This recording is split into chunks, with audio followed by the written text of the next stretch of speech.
co-main event. And let's talk about the build-up for this fight. This fight is actually scheduled 2 previous times, and both times, one on the day of the fight. Karl Roberson did not make weight and then pulled out of a fight another time because of a sickness that day, and then again did not make weight for this fight.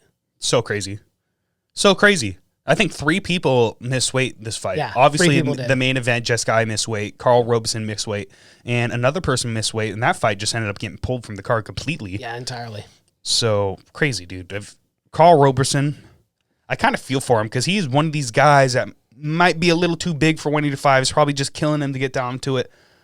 But he's just a little too small for 205. So it's like, what are you going to do, dude? Are you going to fight fucking 240-pound savages at 205? Or are you going to fight 215-pound savages at 185? Like, It's just rough. It's rough for my guy. He's kind of a 195er. So, but Marvin's a fucking thick 185er, dude. And he doesn't stop.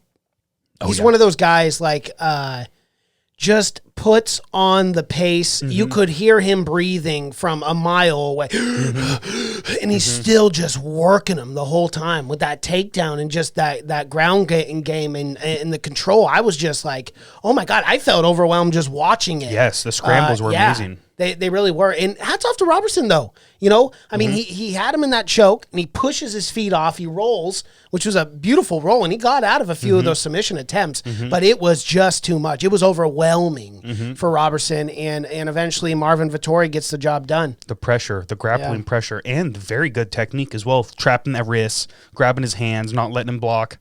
Very well done by Marvin Vettori. I'm shocked. I thought this was going to be a purely striking exchange heavy fight. And for those grappling exchanges were the most beautiful exchanges in the entire fight. Vettori's got underrated submissions. Yeah, and wrestling. Yeah. He's got very good wrestling. I don't know, man. This fight shocked me.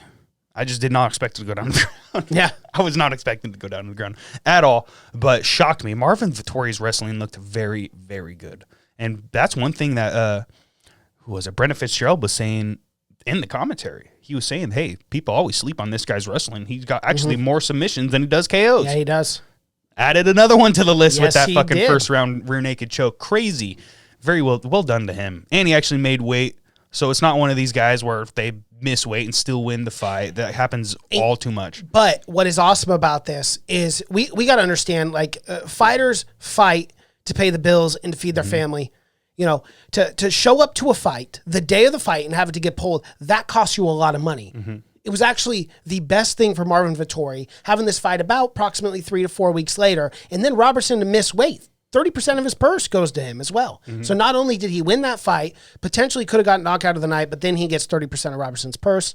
So it does work out in the end for him, because I do feel for fighters, especially the day of a fight, the day of the fight when you're amped, ready to go, and a fight gets pulled. That's gotta just infuriate piss you off, man. And we all saw the hotel footage, which, you know, I'm not condoning that either. I think, like, come on, be a professional at the same time. But it sells. You know, it sells. So it's, I don't know, it's the same thing with Conor and throwing this freaking dolly through the thing. You know, obviously I don't want to see that, but at the same time, it does sell pay-per-views. Yes, absolutely. You know? Absolutely.